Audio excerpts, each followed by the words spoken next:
Permettez-moi, dans un premier temps, de rapprocher le micro, parce que ce sera mieux pour m'entendre. Dans un second temps, permettez-moi de mettre les lunettes. Ce sera bien mieux pour voir.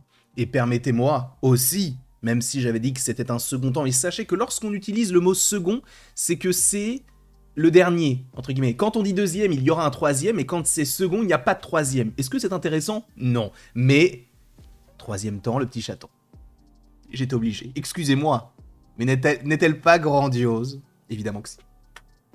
Aujourd'hui, on va aujourd'hui. Aïe, aïe, aïe. Aujourd'hui, on va aujourd'hui. Non mais, à un moment donné, on est là aussi pour passer un bon moment. Applique-toi, non? Non, ça sera comme ça toute ma vie. Sachez qu'on va aujourd'hui parler de l'univers de DC grâce à DCU Hype Guy qui a fait un superbe... Non, Made by DCU Clark Kent, bref. Il y a de toute manière les sources sur la photo. Ce n'est pas moi qui ai fait ce line-up, mais c'est extrêmement intéressant parce que cela nous montre les projets qui sont censés sortir l'année prochaine. Déjà, cette année, pour rappel, si je ne dis pas de bêtises, bah, vous savez quoi, je vais même essayer de prendre une photo, enfin l'image en fait de la même personne qui a fait le line-up pour l'année 2025, si ça veut bien charger, hein, bien sûr. On a la fibre ou pas ici? On ne l'a pas. On ne l'a pas, mais on y est bientôt. C'est bon, on y est. Ok, on va pouvoir télécharger tout ça. Ok, et je vais vous la glisser ici. C'est très simple, en fait. C'est le line-up logique de ce que nous aurons, du coup, normalement, du côté de l'année 2025 chez DC. Vous le voyez, Superman le 11 juillet 2025, sans compter évidemment Creature Commandos, hein, qui a débuté en fin 2024 et qui donc s'est terminé il y a une semaine ou deux, qui était très très intéressante. Et d'ailleurs, n'hésitez pas, si vous en avez envie, à aller voir les différentes vidéos à ce sujet-là. Et donc, Superman sort le 11 juillet 2025, sachez que logiquement, ce serait le 9 en France. Et vous le voyez, Peacemaker saison 2, c'est pour août 2025. Alors, d'où nous vient cela? C'est, on va dire, ce serait une fuite qui aurait confirmé le fait que la saison 2 de Peacemaker sorte en août. J'ai un petit doute, personnellement, je vais pas vous mentir, je préférais que ça sorte peut-être un petit peu plus tard, parce que on va avoir deux projets d'un coup, et après on va attendre un certain nombre de mois avant d'avoir autre chose. Je trouve que c'est peut-être un petit peu trop compact, sachant que Peacemaker saison 2 est connecté à Superman, notamment par rapport à Frank Grillo, qui est donc un acteur qui interprétera du côté de DC le personnage de Rick Flag Senior, qu'on avait déjà vu d'ailleurs dans Creature Commandos pour la première fois. Bref, là, donc voilà ce qu'on devrait avoir du côté de DC en 2025. Mais ce qui nous intéresse ici aujourd'hui, ce n'est pas 2025, mais c'est bel et bien le line-up pour 2026, fait par la même personne par ailleurs, et boum, 4 projets. Et vous allez voir qu'il y a des surprises en soi, parce que c'est vrai que lorsqu'on annonce un univers de DC, on ne s'attend pas à voir du Sergeant Rock ou du Clayface. Mais, évidemment, on va y revenir. Dans un premier temps, vous le voyez, c'est le premier projet. En vrai, est-ce qu'on parle du premier projet? On peut parler d'abord de Supergirl, parce que ça, on sait, ça avait été annoncé, etc. Le 26 juin 2026, donc le deuxième projet que vous voyez là, Supergirl Woman of Tomorrow, qui, je crois, a commencé son tournage, ou en tout cas a commencé la production. Évidemment que le film, normalement, devrait être réalisé par Craig Gillespie, avec Millie Alcock, avec Jason Momoa en partie, donc qui interpréterait respectivement Supergirl et Lobo. Bref, ce film-là sort pour le mois de juin 2026, sachant qu'en juin 2026, il va y avoir une énorme concurrence. Alors, je ne pense pas que cela vise un public, pour le coup, tout public, parce que je pense que ce projet-là sera un peu plus violent et sanglant que le film Superman, mais en vrai, on peut être surpris. Donc, Supergirl, vous le voyez, serait non pas le deuxième, mais le troisième projet du côté de l'univers de James Gunn.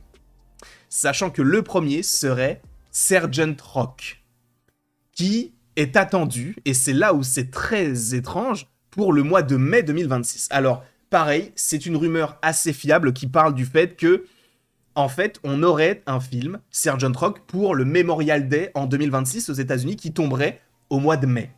D'accord? C'est là où c'est un peu étrange, c'est que, on a Sergeant Rock, mais un mois, même pas un mois plus tard, on aurait Supergirl.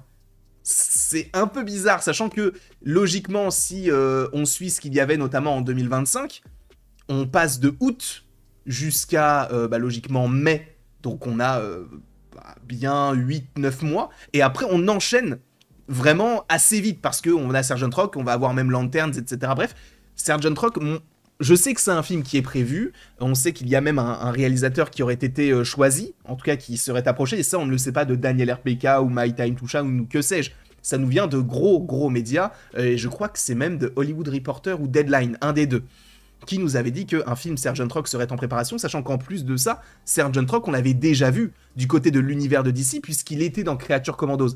Et pour l'interpréter, logiquement, s'il n'y a pas d'embûche, ce serait Daniel Craig. Donc, vous connaissez James Bond, Skyfall, etc. Ce serait lui qui est censé jouer Sergeant Rock.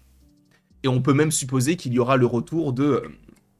comment est-ce qu'il s'appelle déjà G.I. Robot, puisqu'il y avait une connexion notamment par rapport à Creature Commandos. Sachant que du coup, ce film-là, je pense qu'il servira à nourrir un peu l'univers, mais ne serait pas totalement, je pense, connecté au film Supergirl et Superman, par exemple. Là où je pense que Superman, Supergirl, ça va être l'avancée, ça va être l'avenir de tout ça. Sergeant Rock, je le vois comme un film un petit peu, en tout cas je l'espère qu'il le sera, un peu comme 1917, un petit peu comme Inglourious Basterds, tu vois, des films un peu sombres qui évoquent des sujets un peu complexes et qui parlent de la guerre.